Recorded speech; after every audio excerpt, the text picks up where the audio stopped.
Bonjour à tous, j'espère que vous allez bien. Bienvenue sur ma chaîne YouTube.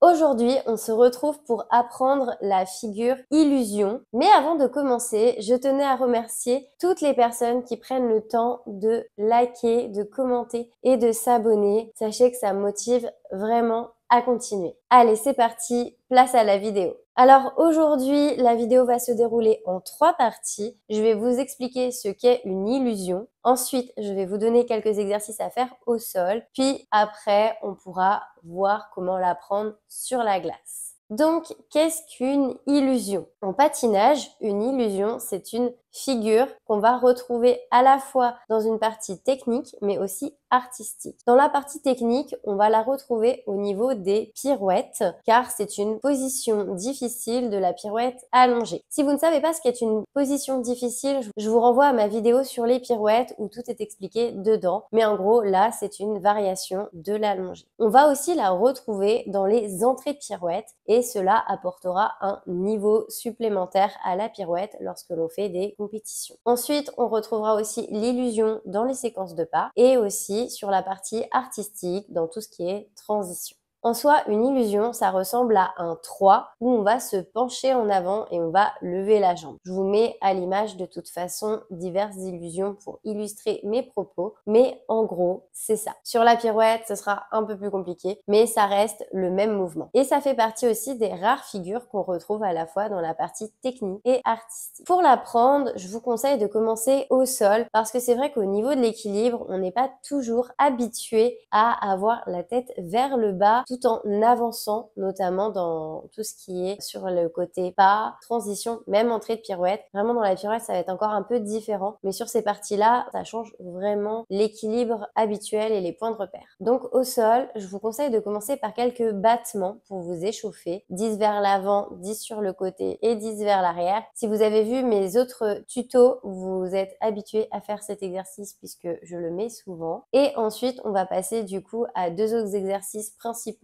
pour l'apprendre. Et bien, le premier, ça va tout simplement être de se pencher en avant tout en levant sa jambe. En fait, on va commencer à faire le mouvement, mais sans tourner. Je vous le mets à l'image, ce sera quand même beaucoup plus parlant. Vous pouvez faire cet exercice soit sur place, soit en reculant. C'est à vous de voir. Dans tous les cas, je vous conseille d'en faire environ une dizaine par jambe. Lorsque vous allez faire cet exercice, il faudra rester bien gainé et essayer de faire en sorte que de votre tête à votre pied libre, ça reste une véritable ligne. Imaginez que vous êtes une barre qui ne doit pas se casser en deux. Parce que si vous vous cassez en deux, eh bien, du coup, ça sera pas très joli, ça fera pas une très belle illusion. Voilà. Donc, on essaye de rester telle une ligne de la tête à son pied. Ensuite, on va passer au troisième et dernier exercice. Eh bien, c'est tout simplement faire l'illusion au sol. Donc, on va se pencher en levant notre jambe, mais en tournant. Lorsque vous faites cet exercice, vous pouvez le faire sur vos deux pieds et tourner dans les deux sens. Il n'y a aucun souci là-dessus. Par contre, je vous conseille encore une fois, comme pour l'exercice précédent, bien rester gainé, d'essayer de faire une seule ligne de la tête à votre pied. Et pour faciliter l'équilibre, eh bien, d'essayer de fixer un point. Moi, je vous conseille de regarder par terre. Exceptionnellement, je crois que c'est la seule fois dans ma vie que je conseillerais de regarder par terre et fixer un point au loin et par terre, comme si vous alliez vers cette direction en fait, puisque quand on va se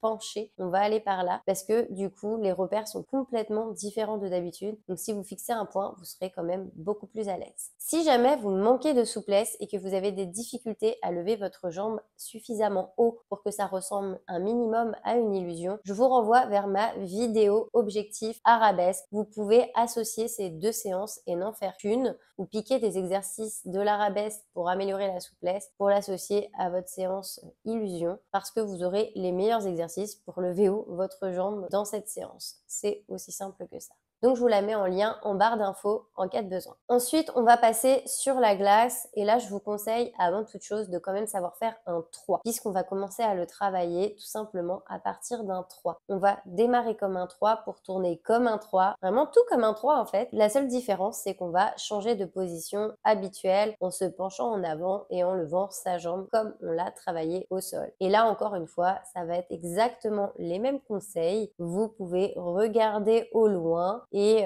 essayez de bien vous gainer et de ne faire qu'une seule ligne de la tête jusqu'à votre pied. Voilà. Dans la théorie, c'est malheureux, mais c'est aussi simple que ça. Il suffit juste de pratiquer. Au niveau des mains, c'est vrai que j'en ai pas parlé au sol, mais que ce soit au sol ou sur la glace, ça va être la même chose. Sur la glace, il faut vraiment éviter de mettre vos mains. Au sol, vous pouvez les mettre et sur la glace, vous pouvez les mettre dans un premier temps et les enlever petit à petit parce que je sais que ça peut quand même être effrayant de partir la tête la première vers la glace. Pour l'illusion qui est en pirouette, je vous conseille de savoir bien faire la pirouette allongée. Et une fois que vous savez bien faire la pirouette allongée et que vous voulez la travailler, on va rentrer comme une pirouette allongée toute normale. On va attendre qu'elle soit bien stabilisée et une fois qu'elle est bien stabilisée, eh bien on va commencer à se pencher comme si encore une fois on était une barre et qu'on ne doit pas bouger et quand on se penche du coup en avant automatiquement, notre jambe se lève et ainsi de suite et on va faire cet effet de balancier dans notre pirouette. Au départ, ça peut être un petit peu difficile, vous risquez de faire des plus grands cercles, d'être au ralenti. D'ailleurs, vous verrez, la mienne est comme ça, que je l'ai pas beaucoup travaillé pour faire la vidéo. Mais petit à petit, à force de pratique, vous allez finir par y arriver et l'améliorer. Donc voilà, j'ai pas vraiment énormément de recommandations à faire. Sur la pirouette allongée, au niveau des bras, vous pouvez soit les mettre derrière, soit les mettre un bras devant. Vraiment, faites à votre ressenti. Là, encore une fois, j'ai pas vraiment de conseils à vous donner. C'est vraiment le ressenti et la pratique qui vont vous permettre de réussir. Il n'y a pas